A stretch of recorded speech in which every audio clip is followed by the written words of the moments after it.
Welcome to High Scary Stories.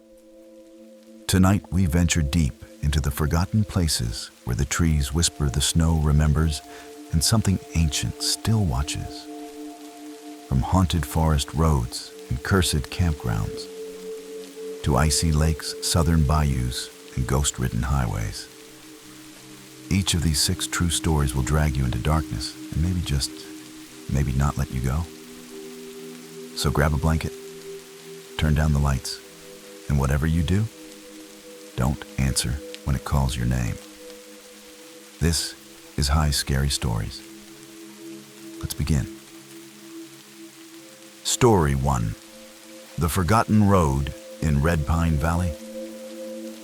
I was 23 when I bought my first proper off-road truck, a beat-up 1996 Toyota Land Cruiser that I restored piece by piece over the summer.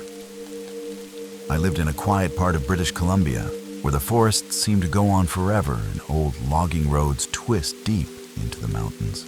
Most people stayed on the paved roads, but I had grown up hearing stories from my grandfather about forgotten trails that led to abandoned cabins, lost rivers, and places the maps had stopped naming. It was that idea that drew me out one late September afternoon, chasing the crisp air and golden light of fall through the pines. I packed a cooler, threw my camera in the back, and grabbed a paper map I had marked up with red pencil lines and little X's where I had already explored. My plan was simple. I wanted to find one of those forgotten paths my grandfather talked about and see where it led. No GPS, no cell signal, just me, the open trail, and whatever waited at the end of it. I took a turn off the main logging highway, found an old wooden sign so weather-worn it was unreadable, and followed a narrow dirt path into the trees. I had no idea that the road ahead would nearly take my life. The further I drove, the more the trail narrowed until branches began brushing the sides of the truck, and the sunlight filtered through the canopy in fractured beams. The dirt road turned to gravel, then to a mix of mud and broken roots. After about 30 minutes, I came across a metal gate, rusted and bent, with a broken chain dangling from one side. A faded sign hung crookedly from the top rail. I got out to inspect it, brushing off decades of moss and grime until the faint outline of letters appeared. It looked like it once read something about restricted access, possibly forestry land, or an old company claim. Whatever it was, nobody had maintained it in years. I hesitated only a moment before unlocking the hubs and easing the truck past the barrier. The air changed. It was subtle, but the temperature dropped slightly, and the trees grew tighter together. I spotted a series of deer tracks in the soft earth and decided to follow them. At first, it was peaceful. I passed an old logging trailer half collapsed with rusted machinery covered in vines. But then the forest began to go quiet. I hadn't noticed it at first, but the chirping birds and hum of insects had faded into complete silence. No breeze, no movement. Just a stillness that pressed against the windshield like invisible weight. I turned off the radio to listen. Nothing. Then, around a tight bend, the road suddenly dipped into a small ravine, cutting through a dry creek bed with steep, muddy banks on either side. I slowed to a crawl. The mud was thick and wet like it hadn't rained, but something had recently passed through. That was when I noticed the footprints. They weren't from a deer or a bear. They looked almost human, but too large and sunken deep into the earth, as if whatever made them was far heavier than any person. I stared at them, uneasy, trying to decide whether to continue. Then I saw the first one shift slightly. The print changed shape, as if the ground was still reacting to something invisible standing there. I froze in my seat, eyes fixed on that shifting footprint. For a split second, I convinced myself it was nothing, maybe water under the mud, maybe my imagination. But then a second footprint appeared beside it, and the shape of it pressed slowly into the earth right before my eyes. There was nothing there.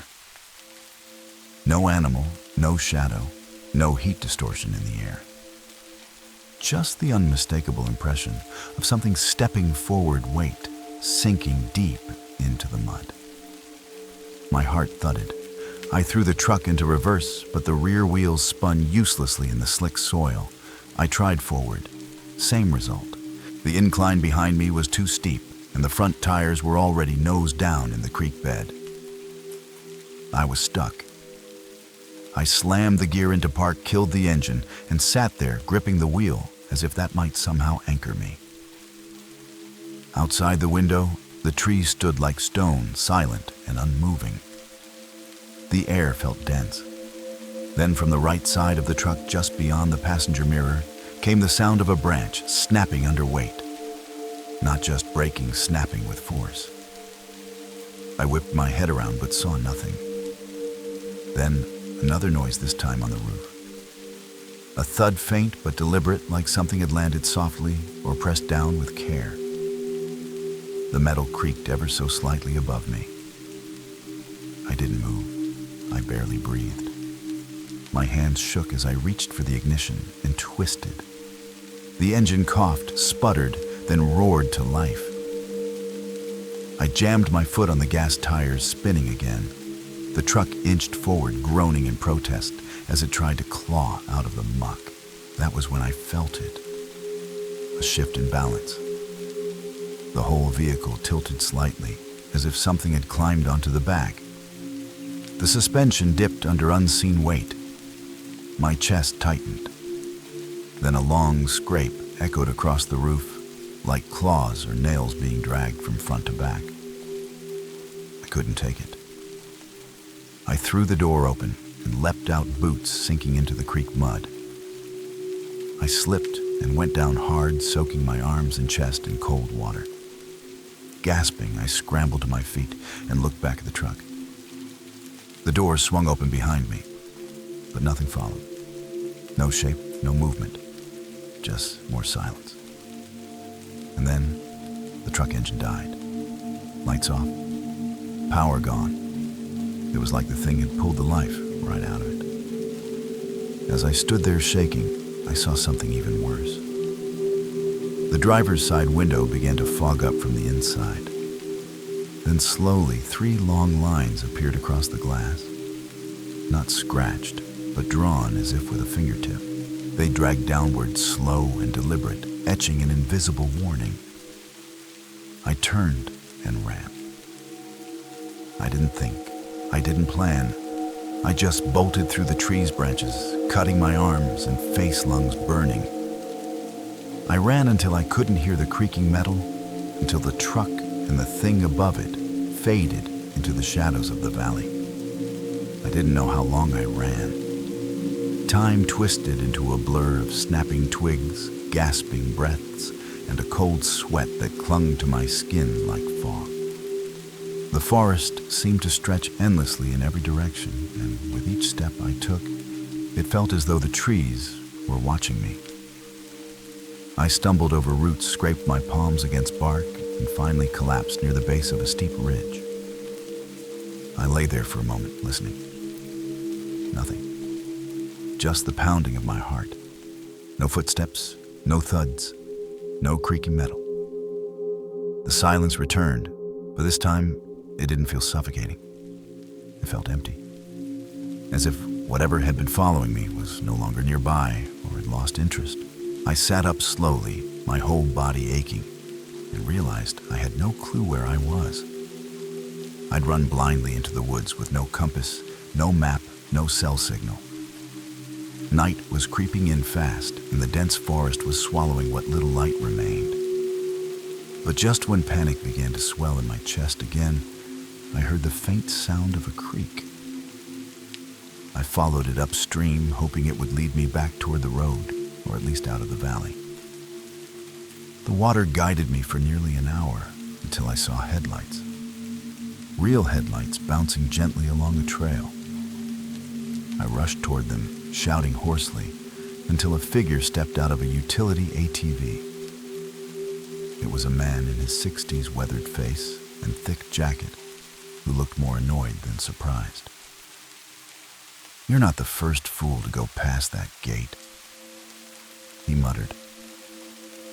I tried to explain what had happened, but he waved me off, helped me into the passenger seat, and drove in silence. As we climbed the ridge, I looked back toward the trees. For a brief moment, just before the road curved away, I thought I saw the silhouette of my truck again parked upright on the other side of the creek, exactly where it shouldn't have been. The old man dropped me off at a ranger station near dawn. My clothes were still soaked and my arms were covered in cuts and bruises.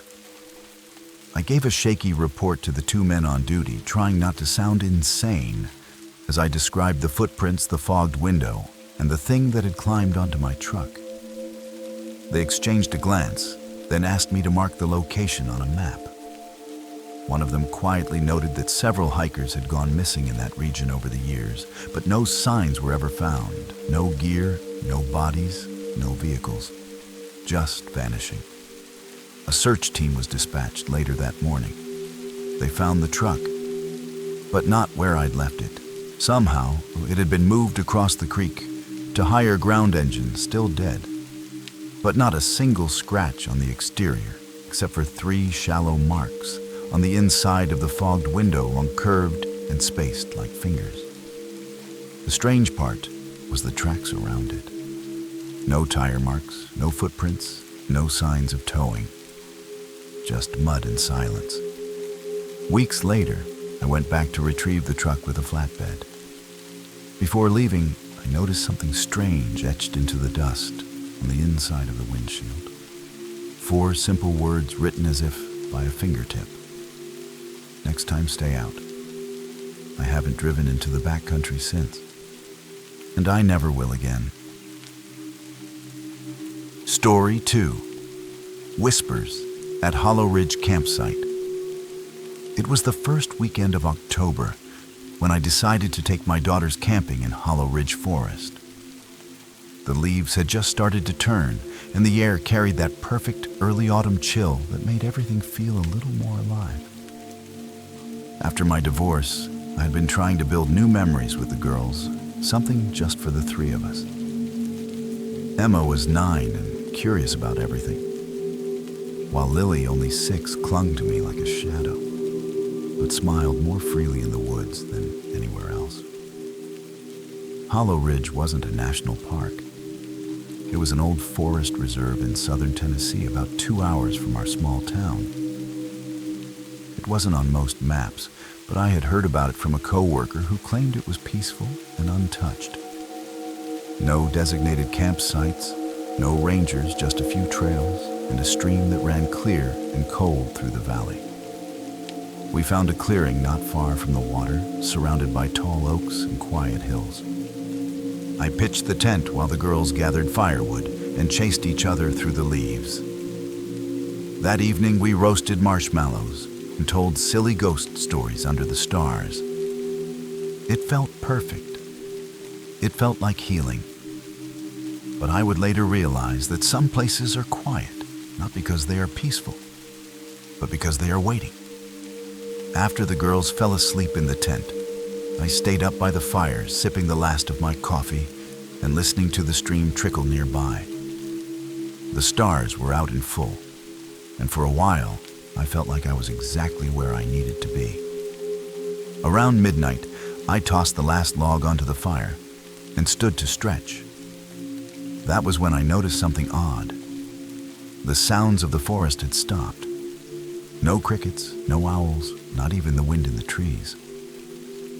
The stillness was so sudden and complete that it felt unnatural, like someone had hit a mute button on the world.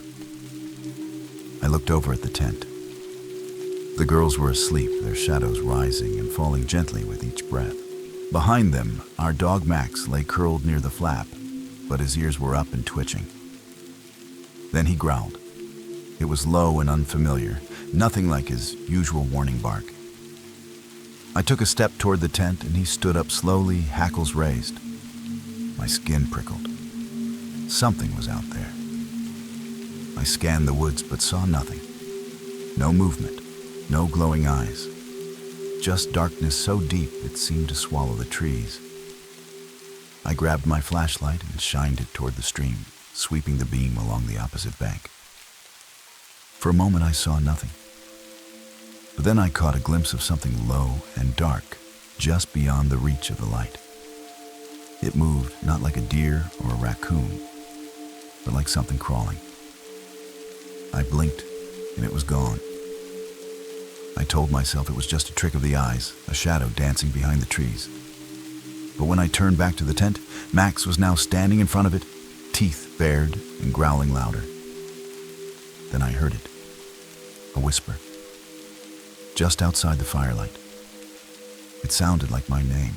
I stood frozen, the flashlight trembling slightly in my hand. I aimed it toward where the whisper had come from, but all I saw was trees and the slow swirl of mist starting to roll in from the creek. My heart pounded against my ribs, and Max had gone completely silent, tail rigid and body tense. He stared toward the dark ears pinned flat. Then I heard it again, a whisper low and dry, drifting through the air like wind through dead leaves. This time it came from the opposite direction. My name again, but stretched out, as if someone was savoring it. I stepped backward until my hand found the edge of the tent. Max growled once more, then backed inside the flap, positioning himself between the girls and the entrance. I unzipped the flap just enough to peek in. They were still asleep, bundled in their sleeping bags, unaware. I turned off the flashlight and sat beside the tent, listening. Whatever it was moving. I could hear it circling us just beyond the trees, stepping softly, whispering in a voice that sounded almost human. But it was wrong. The pitch would shift mid-word. Sometimes it would echo my name. Other times it would say something I couldn't quite make out. Then the whispering stopped altogether. The silence returned deeper than before. I held my breath. The fire had burned low, casting just enough light to see a few feet in front of me. That was when something stepped into the glow. I didn't see a face. I saw movement. A hunched figure too tall to be crawling, but not quite upright. Its limbs moved awkwardly, like it wasn't used to the shape it had taken. The thing stayed just outside the fire's edge, where its features blurred and twisted with the shadow. Then it stood. Slowly, almost deliberately. It rose to its full height, taller than any man I've ever seen, and tilted its head in a way that reminded me of a dog hearing a strange sound. Its eyes caught the light. They weren't red or glowing. They were dull white, like something milky and blind. But they locked onto me, as if they could see right through the dark. I didn't move, didn't blink. My body refused to respond. Then it took a single step forward. I fumbled for my keys and hit the panic button on my SUV. The horn blared and lights flashed from across the clearing. The creature flinched and vanished into the trees with a sound like tearing cloth. Max barked, and the girls stirred inside the tent. I threw the flap open and shouted for them to get in the car. Lily was crying, Emma wide-eyed and confused. I scooped them up and ran, Max charging behind us. I didn't look back. I didn't want to see if it was following. I just unlocked the doors, threw them in the back seat, and slammed mine shut. As I jammed the keys into the ignition, I saw something in the rearview mirror. Standing at the tree line just out of reach of the blinking hazard lights was the thing, still watching, still whispering. Its mouth was open, but I couldn't hear the words anymore. I turned the engine over and drove. I didn't stop, not until I hit pavement an hour later. The drive out of Hollow Ridge felt longer than it should have. The narrow dirt path twisted and dipped through the woods, and every time I glanced in the rearview mirror, I half expected to see that figure loping silently behind us. The girls were silent in the back seat, clinging to Max, who had wedged himself between them like a guard. My hands gripped the steering wheel, tight knuckles, pale sweat dripping down my back despite the cold. The SUV bounced over roots and ruts, and the headlights barely cut through the fog rolling down from the hills. I didn't slow down. I couldn't. Every few seconds, I thought I saw something flicker through the trees beside us. A pale shape low and crawling, or something tall and still. I didn't speak a word. Just kept driving, heart racing, the silence pressing in on us like a weight. When we finally reached the edge of the woods and hit the gravel service road that led back to town, I let out a breath I didn't realize I was holding. But just as I started to calm, Lily whispered from the back seat, "Daddy, why was that man standing outside our tent?" My stomach twisted. "What man, sweetie?" I asked, voice low. She looked out the window. The tall one, the one with no mouth. He was whispering with his throat. I didn't reply. I couldn't. When we got home, I carried them inside, locked every door, and didn't sleep. The next day, I drove back to the campsite in daylight with a friend. Our gear was gone. The fire pit had been buried, and carved into the trunk of the oak where our tent had stood was a word I hadn't told anyone. My name. Etched deep and crooked like it had been written by something with no hands. I never took the girls camping again. In fact, I sold the tent and most of our gear a week later without a word of explanation. Emma didn't ask. Lily wouldn't even walk near the garage where we stored it. I tried to rationalize it all. Maybe we were exhausted, maybe I imagined it, maybe Lily had a nightmare. But the truth settled deeper in me with each passing day. Something had been out there. Something old, something patient, and it had known my name. A few nights after we got home, I heard whispering again. It was faint, almost too soft to notice, like the breeze through a cracked window. I searched the house, checked every lock, every closet. The girls slept soundly, and Max lay at the foot of my bed, unmoving.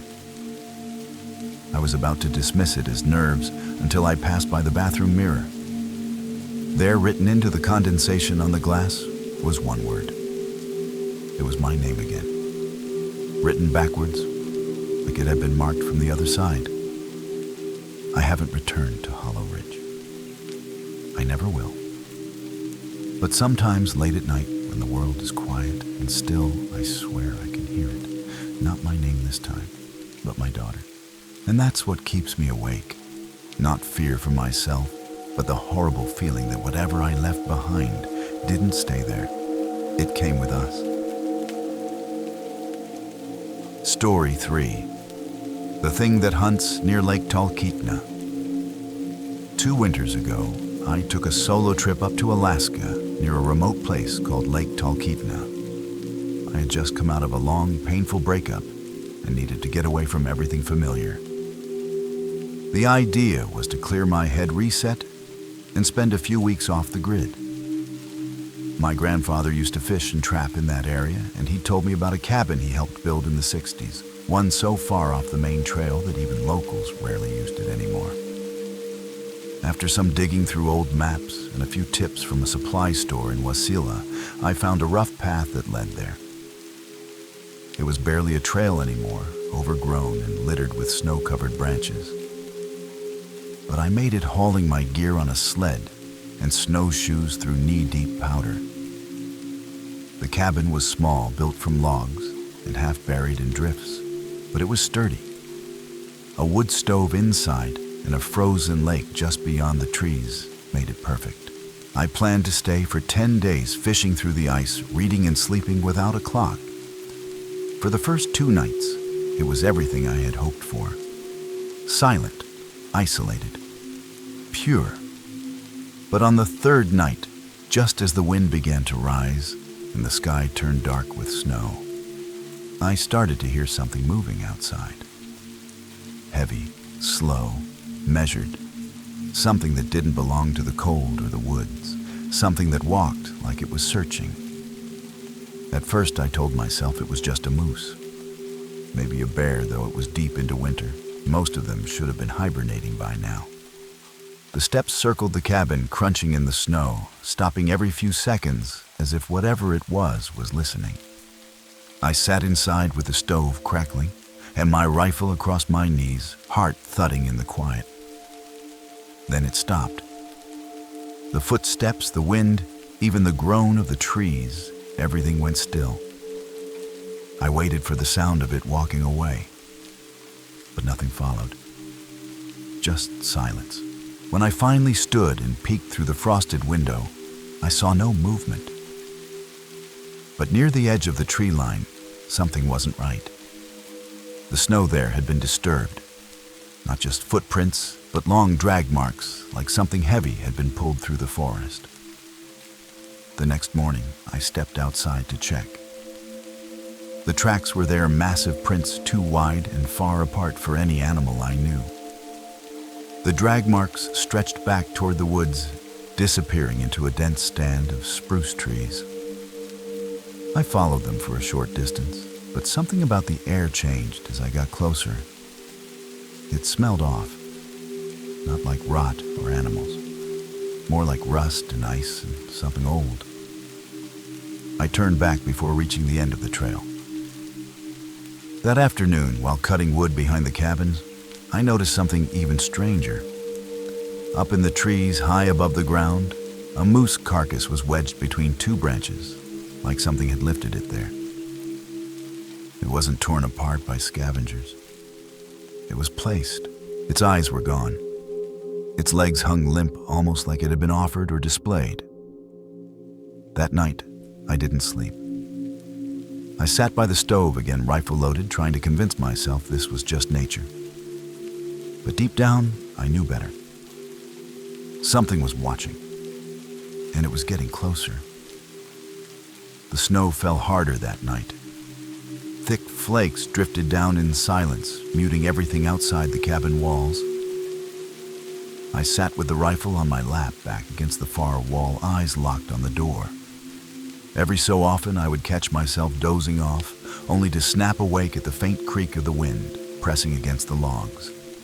Just past 2 a.m, I heard it again. Not wind, not snow falling from the trees. Footsteps, heavy, slow, deliberate. They circled the cabin once, twice, then stopped directly in front of the door. The handle twitched. I didn't move. I didn't breathe. Then came a knock. Not hard, not loud. Just 3 dull thuds, like the back of a knuckle. I raised the rifle and aimed toward the door, but I could barely hold it steady. My fingers were trembling. The knocks came again, slower this time. And then something slid across the window. A hand or something like it. Long fingers with joints bent the wrong way, traced along the frosted glass, leaving behind faint smears. I couldn't see its face, but I knew it was looking in, watching. After what felt like forever, the hand withdrew and the footsteps moved again, circling the cabin once more. And silence. Hours passed, maybe minutes. I don't know. Eventually the stove died down and the cold crept in. Just when I thought it might be safe to breathe again, I heard the crunch of snow directly above me, on the roof. My blood turned to ice. I stood slowly, gripping the rifle, and moved toward the center of the cabin. A heavy weight shifted across the roof beams. I could hear the creak of wood under pressure, then a series of dull rhythmic thumps like knees or elbows crawling across the surface. I didn't dare look up. I aimed at the ceiling, heart pounding so hard it hurt. Then the sound stopped right above the stovepipe. There was a sudden blast of cold as snow was shoved down the chimney, extinguishing the last of the coals and plunging the room into darkness. I scrambled for the lantern and lit it with shaking hands. The moment light filled the room, something pounded hard on the roof. One slam, then another, a third. And then came the sound of something sliding down the back wall of the cabin, its claws or fingers scraping along the logs as it descended. I could hear its breathing now. Ragged, wet, close. I aimed toward the back door and waited, every nerve on fire. But the door never opened. No window shattered. Instead, I heard it whisper. A voice so low and guttural it didn't sound human. It spoke in a language I didn't understand, but the rhythm of it made my skin crawl. Then it stopped. The air shifted. And just like that, it was gone. No more sound, no more pressure, just silence. But I didn't sleep. I sat with the rifle aimed at the door until the first light of dawn turned the snow outside a pale blue. I had survived the night. But something out there had let me, and I didn't think it would again.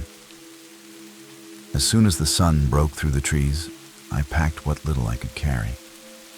My hands were numb, not just from the cold, but from the hours of gripping that rifle in pure terror. I didn't eat. Didn't even bother to clean up the mess of snow and ash scattered across the floor from the stove. I shoved food into my pack, wrapped my sleeping bag tight, and strapped my snowshoes back on with shaking fingers. I kept my rifle loaded and ready slung across my chest as I stepped outside. The snow had settled during the night, blanketing everything in a crisp, undisturbed layer. Except around the cabin. There the snow was broken. Shallow impressions circled the structure twice, maybe 3 times, and stopped just in front of the door where I had first heard the knocks. But what caught my eye was the roof. The snow had been disturbed in long, deep drags, like something had crawled across it, claws digging into the ice. I followed the edge of the trees and didn't once look back at the cabin. Every instinct told me not to. As I made my way back toward the trail, I noticed something hanging from a low branch. It was a charm made of bones and woven twigs tied with a strip of red cloth. Beneath it, carved into the bark of the tree, were markings. Not letters, symbols. Old, primitive. I didn't touch it. I just kept walking. The air felt different beyond that point. Warmer, somehow lighter. As if I had crossed back into a world that was mine. I made it back to town before nightfall and never spoke a word of what happened. But I know this. Whatever hunts near Lake Talkeetna, it doesn't kill for food. It waits, watches, and chooses. I was not chosen that night. But next time I might be. A week after I got back, I received a call from the man who gave me the old maps in the Wasilla supply store. He sounded nervous, like he was regretting ever telling me about the cabin. He asked if I had stayed the full 10 days. I told him no. I only made it to day 4. There was a long pause, and then he said quietly, "Good. Most don't come back if they stay longer." Before I could press him, he hung up. I tried to find him again, but the shop had closed. No forwarding number. Nothing. I later searched through some old local archives, hoping to find story sightings, anything about Lake Talkeetna. I found one article from the 1970s buried in the back pages of a regional paper. It mentioned several missing trappers and hunters over the decades, most never recovered. But one quote stood out. A park ranger described finding a lone moose carcass high in a tree with no footprints around it, and strange symbols carved into nearby bark. He said the local elders refused to go near that part of the forest. They called it a place where the veil is thin, where things older than memory still roam. I still dream about the whispers, the sound of claws on wood, the voice that spoke in a dead language. And sometimes, in those dreams, I answer. When I wake, I always check my windows, just to make sure nothing is watching. But sometimes I feel it already has. Story 4. Voices from the Deep Woods of Echo County. 2 summers ago, my friends and I planned a weekend camping trip in the deep woods of Echo County, Georgia. It was the last weekend before college started again, and we wanted one final escape before the pressure of assignments and deadlines pulled us back. There were 5 of us in total: me, Alex, Jordan, Marcus, and Chris, and we had known each other since high school.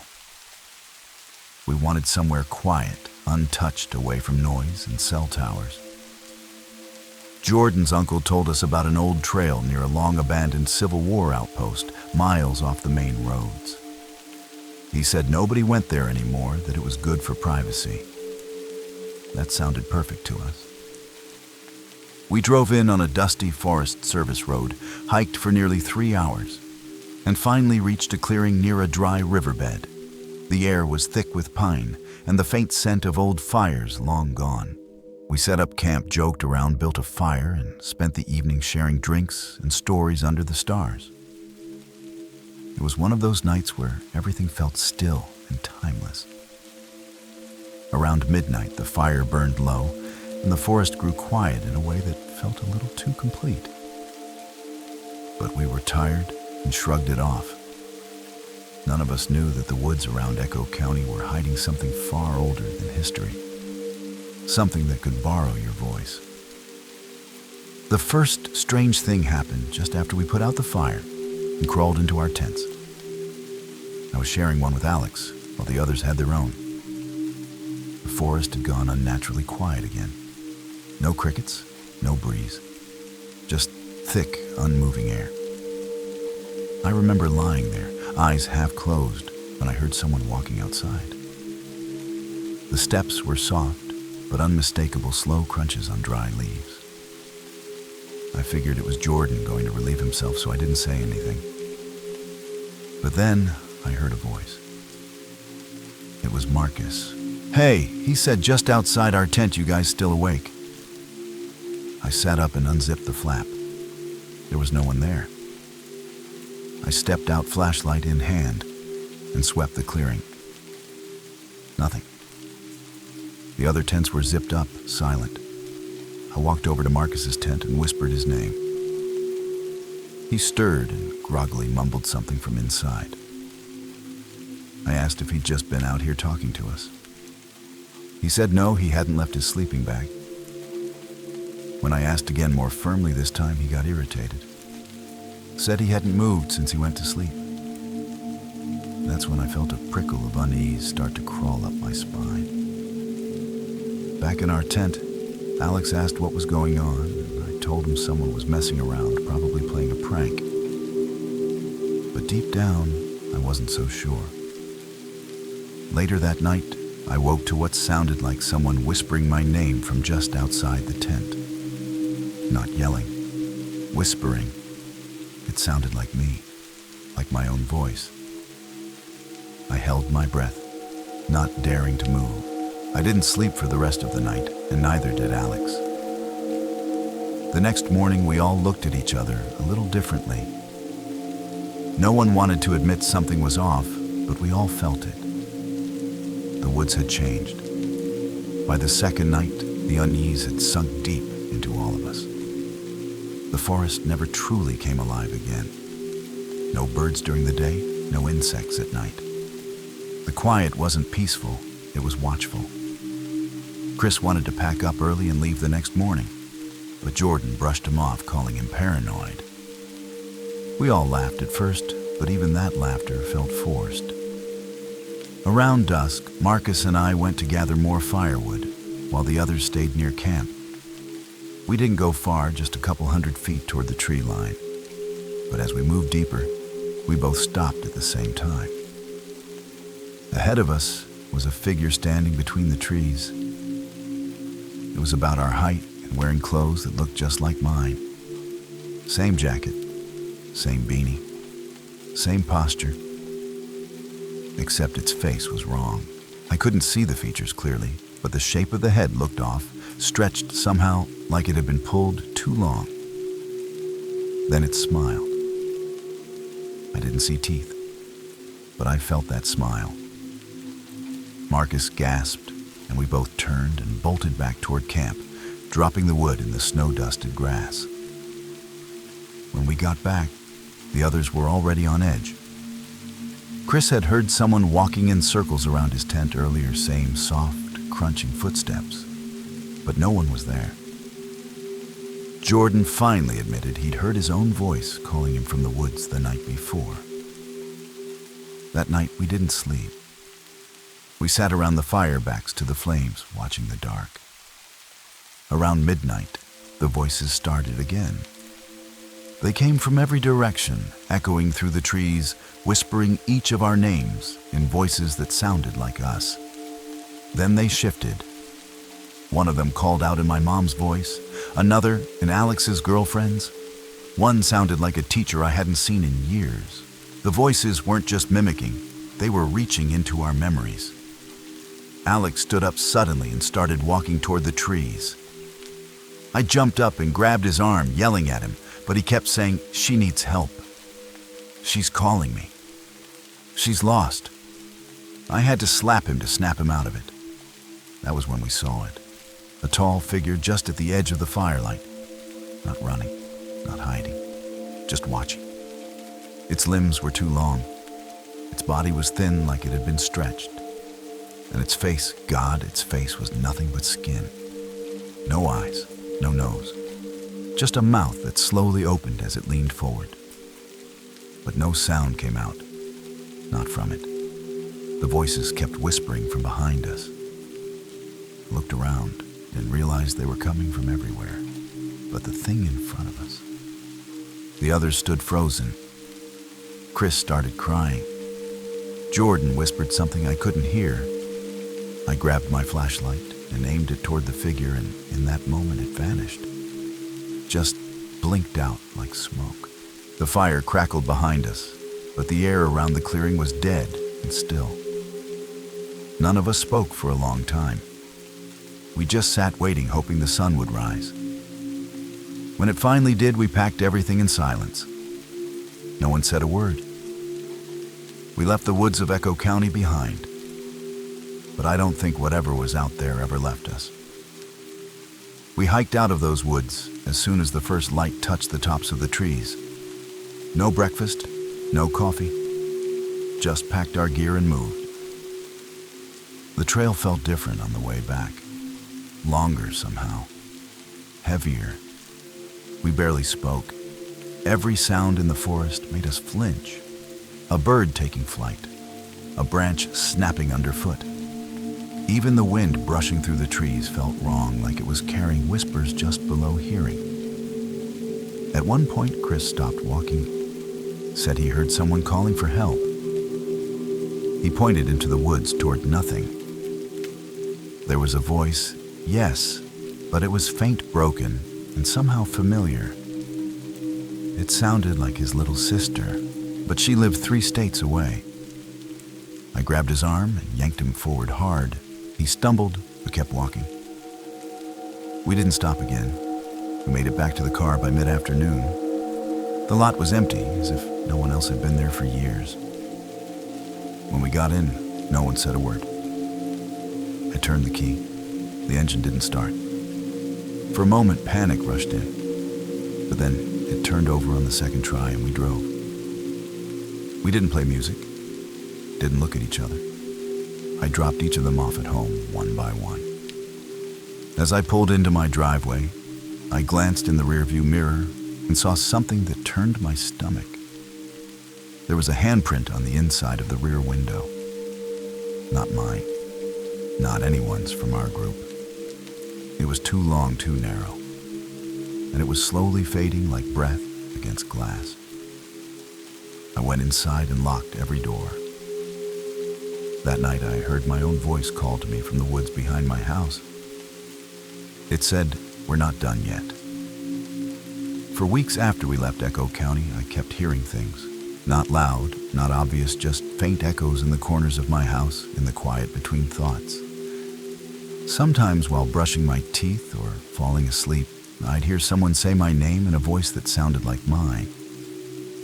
At first I thought it was stress, maybe even trauma. But then Marcus called. He asked if I had heard anything strange lately. I lied and said no. He paused, then whispered, "I think it followed me home." One by one, the others reached out.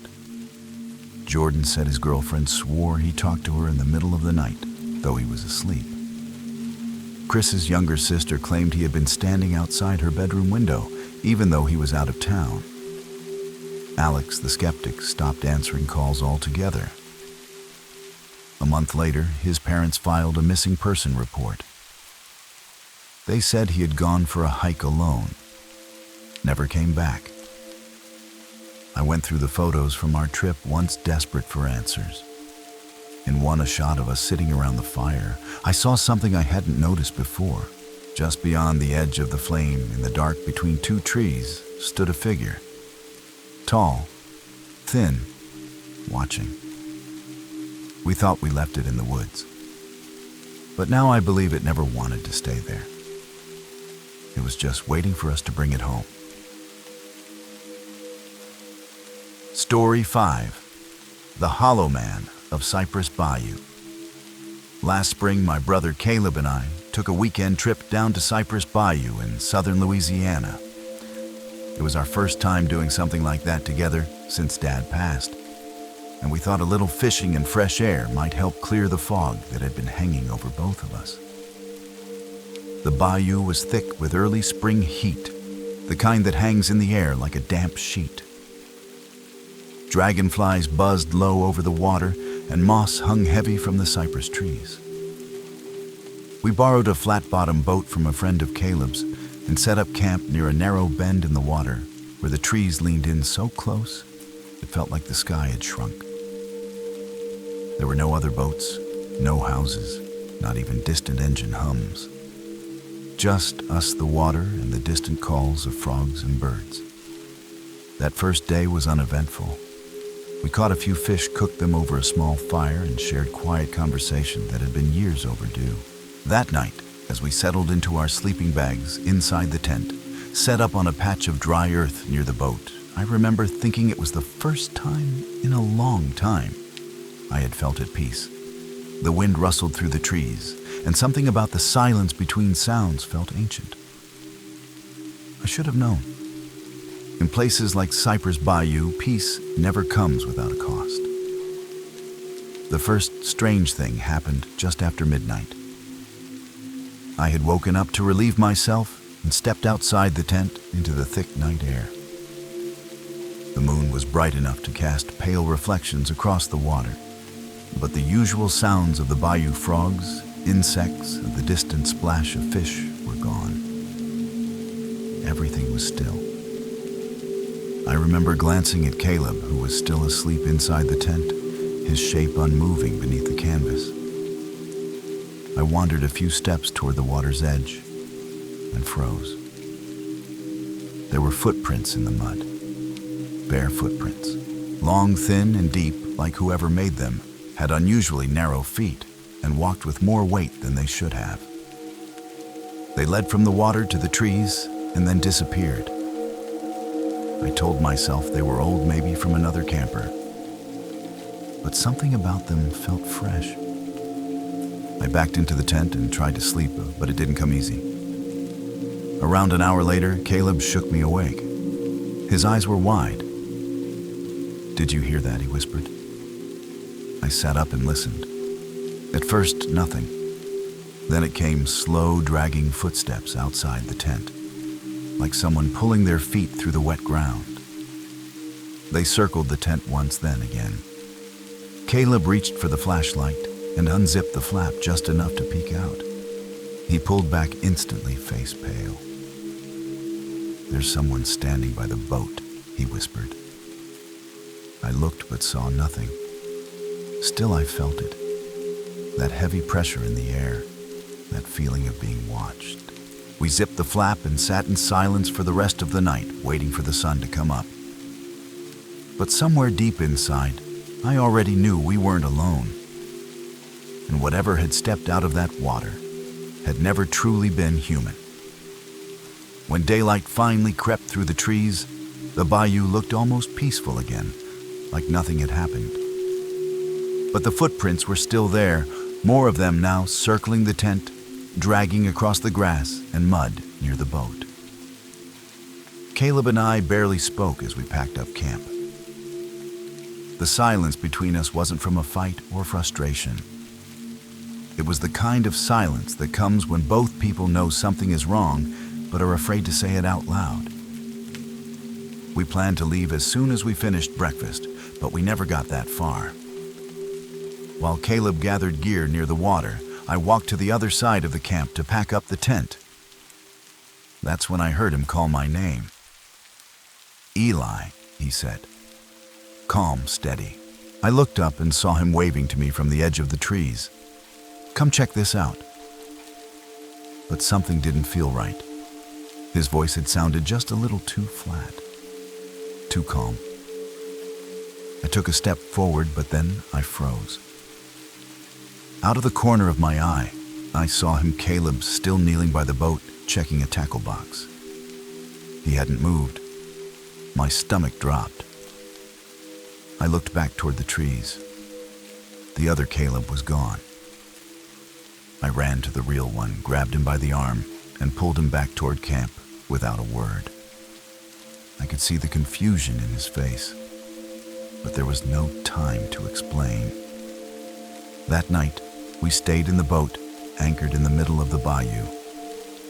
We figured maybe the water would give us some kind of buffer, something safe. We took turns sleeping, one keeping watch while the other rested. Just past 3 a.m, Caleb shook me awake, his face pale and eyes wide with something like grief. "There's something walking on the water," he whispered. I thought he was hallucinating from exhaustion, but then I saw it too. Something was gliding across the surface of the bayou, not walking like a person, not rowing, just moving. Its arms were too long, swinging slowly at its sides. Its body seemed hollow, like skin wrapped around nothing. I could hear it breathing even across the water, shallow and wet. It stopped near the boat, just out of the reach of the lantern. Then it tilted its head, and though it had no eyes that I could see, I knew it was looking at us. The boat rocked slightly. Caleb raised the paddle like a weapon. I aimed the flashlight straight at it. In that moment, the thing opened its mouth impossibly wide and released a sound that was not a scream, not a growl, something between a drowning gasp and a whisper in reverse. Then it vanished. Not ran, not dived, just disappeared. The water settled. The air returned to silence. Neither of us said a word.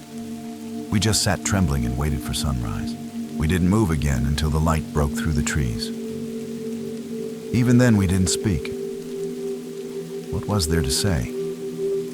Something old lived in that bayou, something hollow and hungry, and it had noticed us. As soon as the sun touched the water, we paddled. Neither of us spoke. We didn't eat, didn't look back, didn't even pause to check the shore. The air felt heavier than it had the day before. And though the bayou was calm, every splash of the paddle made me flinch. We moved fast, faster than I thought possible, with just 2 people in a flat-bottom boat loaded with gear.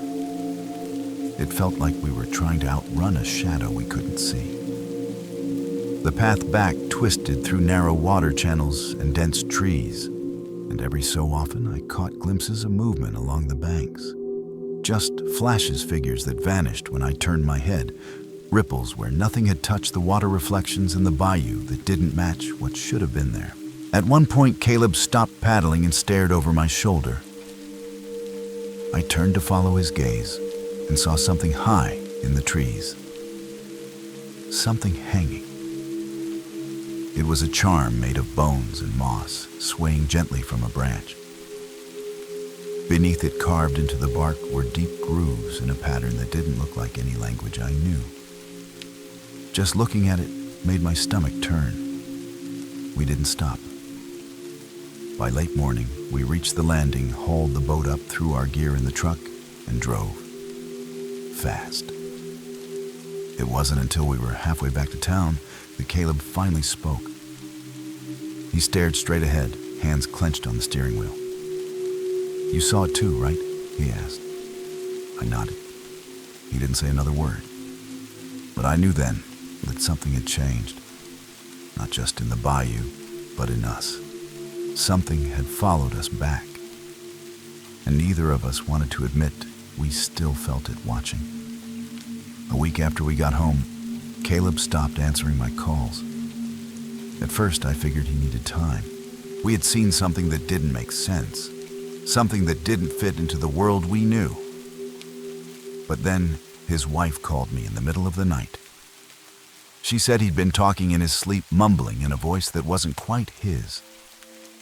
Said he kept waking up soaked in sweat, staring at the windows, like he expected something to be there. One night she found him standing in the backyard, barefoot facing the woods, whispering to someone she couldn't see. I drove to his house that morning, but he was gone. His truck was in the driveway, the door unlocked. Inside, I found muddy footprints leading from the back door to the hallway mirror.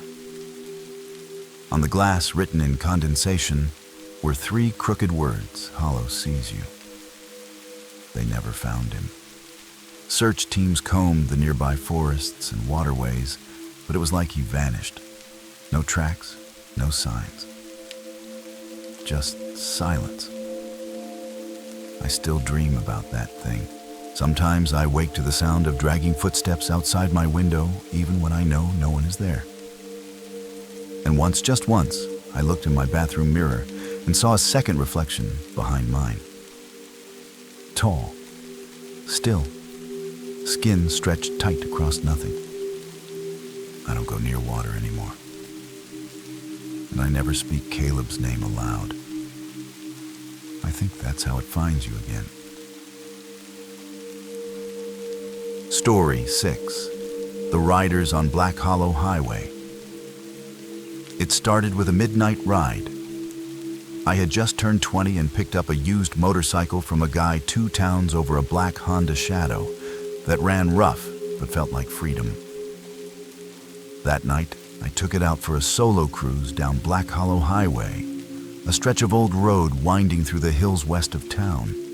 Locals told stories about it, accidents, disappearances, strange lights, but I never put much stock in small-town ghost talk. I just wanted to ride. The highway was quiet, no traffic, just my headlight cutting through the dark and the hum of the engine echoing off the trees. It was colder than I expected for early fall, the kind of cold that sinks under your jacket and makes your fingers stiff on the grips. The moon was high, but half hidden behind clouds, casting just enough light to see the shape of the road ahead. I passed the old Miller farm, long abandoned, then the rusted-out gas station near mile marker 20. Beyond that, it was just asphalt and forest. No houses, no lights. Just blacktop carved through nowhere. I should have turned around, should have trusted that pull in my gut when the woods went too quiet and the shadows grew too long. But I didn't. I just kept riding. And somewhere past that forgotten bend near the creek, the road stopped being mine. It began with the headlights. I had just passed a narrow curve where the trees pressed in so tightly they almost scraped my shoulders when I noticed 2 faint beams in my rearview mirror. At first I figured it was another bike, maybe someone out late like me. But the lights didn't move like headlights should. They flickered, dimmed, then brightened again, not in rhythm like an engine revving or someone adjusting their brights, but like a dying light bulb struggling to stay on. I slowed down, hoping whoever it was would pass, but the light stayed the same distance behind me, never gaining, never falling back. I could not hear another engine, just mine. A mile or so later, the road curved again, and I glanced back. The lights were gone. Nothing behind me. No sound but my own tires humming against the pavement. I shook it off and rode on. But then I saw something worse. A figure standing at the edge of the road. It was a man, I think tall and thin, wearing a leather jacket and helmet. His bike sat behind him, headlight off, silent. He didn't move, didn't raise a hand. Just stood there as I passed, staring straight ahead. His helmet visor was down, but I felt him watching me. I looked in my mirror again. He was gone, vanished. Not a trace of the bike or the man. The road was empty. That was when my own headlight flickered. Once, twice. Then the engine gave a strange sputter, like a breath catching in a throat. I eased the throttle, nerves tightening in my chest. The forest around me had gone too quiet, too still. I couldn't shake the feeling that I was no longer alone on Black Hollow Highway, and that whatever had started following me was only just getting started. The engine cut out without warning. 1 second I was cruising down the highway, the next I was coasting in silence, the only sound the wind rushing past my ear. I squeezed the clutch and rolled to a stop on the shoulder.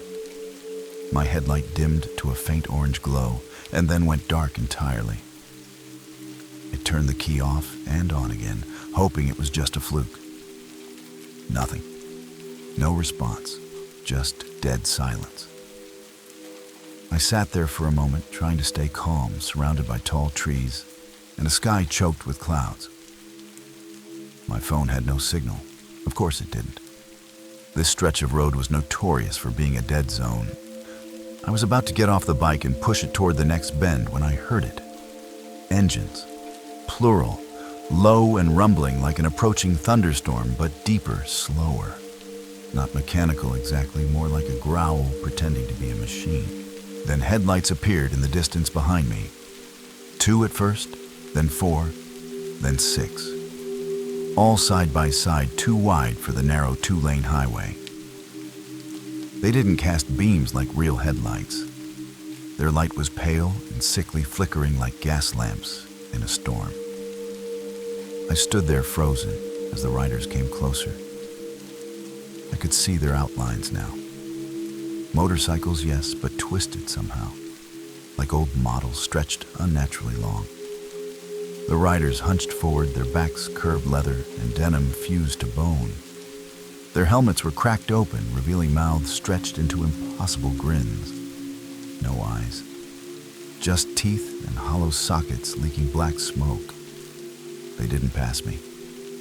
They slowed down, surrounded me, engines idling in a synchronized, unnatural rhythm. One of them stopped inches from my front tire. Its head tilted slowly, bones creaking. Then it reached out a hand. The skin was paper thin, and as it extended, I could hear the leather creak as though it were part of its flesh. It pointed at my bike, then at me, then curled its fingers slowly, beckoning. I shook my head, heart pounding, and stumbled backward off the bike. As soon as I hit the ground, the lead rider revved his engine, and all of them roared in unison. The sound wasn't just loud, it was overwhelming. It felt like it was inside my skull, vibrating through my teeth. I turned and ran into the woods branches, whipping my face boots sinking in wet moss. Behind me, I heard tires spinning leaves, rustling laughter, rasping and guttural. The riders didn't chase on foot. They didn't have to. I could hear the rumble following me, the trees lighting up faintly behind me, as if the headlights were passing through the trunks. I tripped and fell hard, scraping my palms on a root. When I looked up, the woods were quiet again. Still, no lights, no sound. And my bike was parked 10 feet ahead of me, headlight glowing steady. Just waiting. I didn't touch it. I didn't go near it. I turned and ran until I saw the first signs of town lights blinking through the branches. That night on Black Hollow Highway didn't just scare me. It marked me. And I think the riders are still looking, waiting for me to come back and finish the ride. I didn't stop running until my legs gave out on the edge of town. My lungs burned and my head throbbed, but the lights of a gas station ahead were the only thing keeping me upright. I stumbled through the doors, covered in mud and scratches, and the clerk stared at me like I was something that had crawled out of the swamp. I didn't care. I bought a bottle of water with trembling hands and asked if I could use the phone. My voice cracked when I said it, barely louder than a whisper. He pointed without saying a word. I called my cousin Jake, who lived 20 minutes away. He picked me up without asking questions. Maybe he could see in my face that something wasn't right. I didn't tell him what happened. Not then. I just said the bike broke down and I needed to leave it. The next morning, he drove me back to the spot where I had left it in the woods. But the bike wasn't there. No tracks, no tire marks, just empty ground where the leaves looked freshly scattered, like someone or something had cleaned the scene. We drove in silence until Jake finally asked if I was okay. I told him the truth, just a sliver of it, that I had seen something on the road. He didn't press. Instead, he said something I'll never forget. You know, Black Hollow's got a name for a reason, right? People say it was cursed after a gang died there, wrecked in the rain, never found the bodies, only the bikes. He looked at me dead serious, and they say if you see them once, they remember you. Since that night, I haven't ridden again. The bike was never found. No report turned up, no trace at the impound lot, nothing listed as abandoned. It was just gone. A few weeks later, I started hearing engines in the distance at night. Not near the house, not close enough to see, just the low thrum of motorcycles echoing through the trees behind my backyard. At first, I convinced myself it was nothing. Maybe neighbors, maybe traffic from the highway, but they always came at the same hour. 2:13 in the morning, every time. One night, I woke to find mud tracked across my kitchen floor. Just a few steps long and thin, like someone had walked in wearing old torn boots. I lived alone. No signs of a break-in, no doors left open. Just the smell of oil in the air and the faint sound of tires skidding far away. The final proof came last week. I found an old photo tucked in my mailbox, no return address. It was grainy black and white and showed a group of riders posing with their bikes' long stretched frames and grinning skull helmets. In the center stood one man with his hand resting on a bike that looked exactly like mine, except the photo was dated 1983. I don't know what they are. Ghosts, shadows, echoes of something unfinished. But I know this much: Black Hollow Highway doesn't let go. It waits. And one day it calls you back. Thank you for venturing into the darkness with us. If these stories sent chills down your spine, don't keep the fear to yourself. Leave a comment, smash that like button, and share this video with someone who dares to listen in the dark. We release terrifying true stories every week, so be sure to subscribe and turn on notifications so you never miss what's lurking in the shadows. This is High Scare Stories, where nightmares don't end when the video does. Until next time, stay safe and stay scared.